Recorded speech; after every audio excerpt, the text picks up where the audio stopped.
Салықтық амортизацияны есептеу мақсатында негізгі құралдардың объектілері салықтық топтарға біріктіріледі. Оларды тиісті анықтамалықтан көруге болады.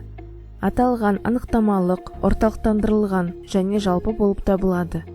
Оны ұзақ мерзімді активтерді есепке алу бөлімінде анықтамалықтар қойындысындағы активтердің салықтық топтары жазбасы арқылы ашуға болады.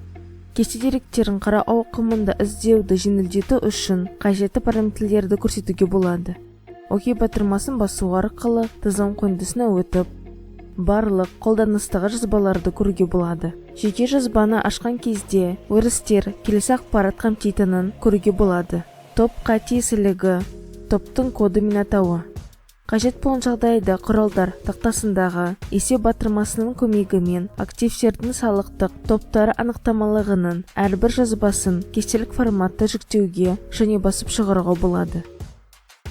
Сондай-ақ тізім қойындысында анықтамалықтың барлық жазбаларын басып шығару мүмкіндігі қарастырылған.